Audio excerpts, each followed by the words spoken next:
So video game movies are generally considered to be trash. There's not a lot of good ones, and by not a lot, I mean basically none. They haven't like really reached they haven't reached their stride like comic book movies have, for example.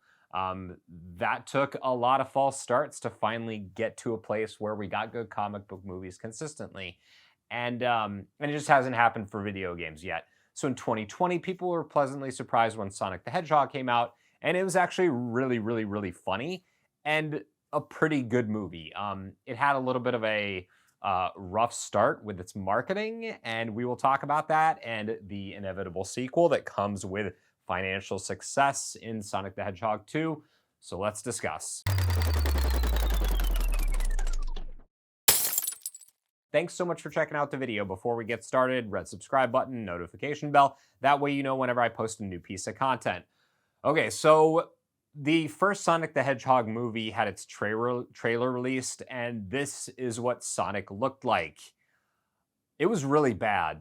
Everyone pretty much hated it, and not only did they say, okay, you're not capturing the look of Sonic whatsoever, but maybe this speaks to bigger problems for the movie overall, and that you don't really care, and this movie is going to suck.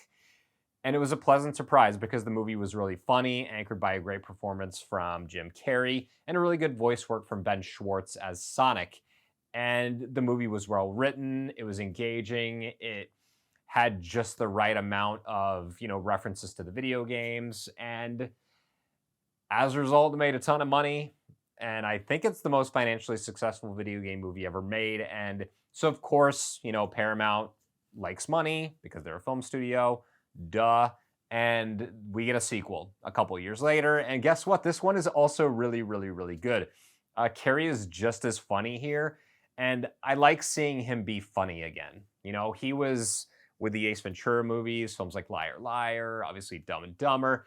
Carrie was this legendary comedic actor, and then he did more serious roles like The Truman Show and The Majestic. He's done all of these serious roles. Eternal Sunshine of the Spotless Mind, A Man on the Moon, and a criminally underrated film directed by Milos Forman, and then people kind of wondered, is he ever going to go back to comedy? Does he still have it? And these movies really prove that he does. He has this weird ability to take a completely mundane and boring line and make it pop off the page simply with his delivery. And he does that throughout this film. And I had so many good hearty laughs at this movie, and I was pleasantly surprised because, the first one was a shocker that it was good.